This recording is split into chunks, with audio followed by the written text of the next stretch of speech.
আমরা চাই আমাদের বন্ধন আমাদের লোক দ্বারা পরিচালিত হোক। আমরা কোনো অবস্থায় বিদেশিদের হাতে কিছু দিব না, এটা হলো আমাদের মূল কথা। দর্শক যেমনটি শুনছেন, তারা আমরা দেখেছি যে তারা দীর্ঘদিন ধরেই আসলে এই আন্দোলন করে আসছে যেন দেশি বিদেশি যে সকল প্রতিষ্ঠানগুলো আছে তাদের কাছে যেন ইজারা দেওয়া না হয়, সেই দাবিটি তারা করছেন। আমরা এখানে আরেকজনের সাথে একটু কথা বলার চেষ্টা করবো যে তাদের এই মশাল মিছিল এবং তাদের যে দাবি দেওয়াগুলো আছে সেই সকল বিষয় নিয়ে একটু জানার চেষ্টা করব। আমরা একটু আরেকজনের কাছ থেকে জানতে চাই আপনাদের এই মশাল মিছিল বুঝি নাই।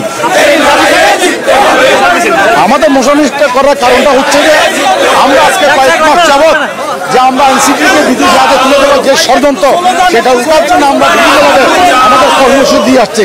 ওই কর্মসূচির অংশ হিসেবে আজকে আমাদের এই মশাল মিছিল, এটাই হচ্ছে আমাদের আজকে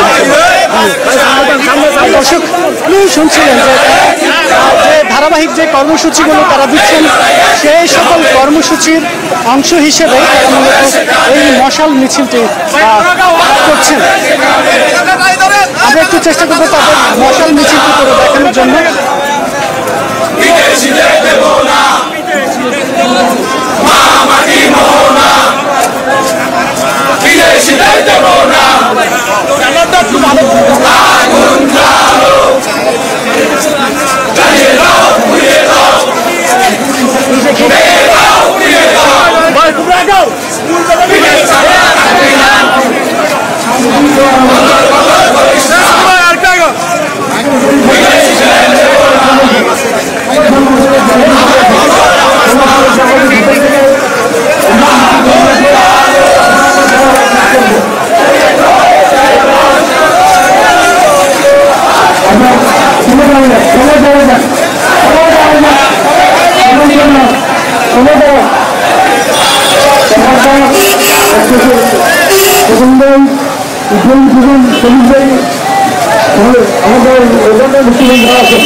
একটু তাদের যে শীর্ষ নেতৃবৃন্দ রয়েছেন তাদের কথাগুলো একটু শোনানোর আমরা চেষ্টা করি।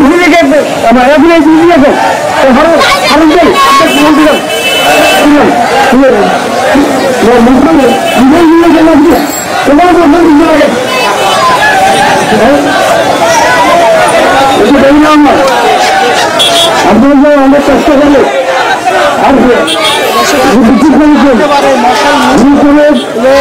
অনেক বয়োজ্যেষ্ঠ ব্যক্তি হিসেবে আছেন, তখনকার অনেক ব্যক্তিবৃন্দ আপনার কাছ থেকে মিছিল করেছেন। এই বন্ধের লক্ষ্য কিন্তু আপনারা যে পরিষ্কার করে যাচ্ছেন, আগামীতে আরো পরিষ্কার করতে হবে, স্বচ্ছতা আমাদেরকে রক্ষা করতে হবে, আপনাদের সমাজে আরো পরিষ্কার করতে হবে, রক্ষা করার জন্য তারা সব ধরনের আন্দোলন আপনাদেরকে অনুরোধ করব। তারা কোনোভাবে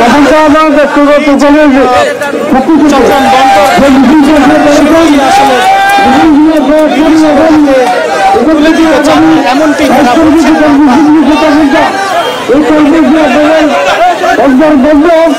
এবং প্রত্যেকভাবে হরতাল সেখানে কর্মসূচি আমরা তারিখে দিব। সরকার যদি তাদের সিদ্ধান্ত থেকে পরিবর্তন না করে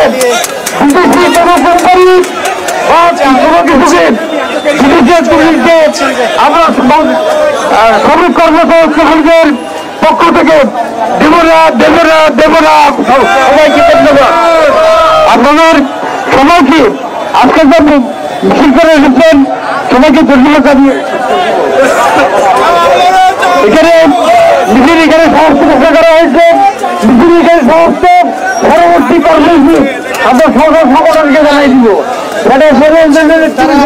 যে কোনোভাবে তাদেরকে মুসলমানরা একসাথে রাখেন, এগুলো আবার নিয়ে যাবে। এটা পরবর্তী আরো আমাদেরকে বিক্রি করতে হবে। আজকে সমাবেশ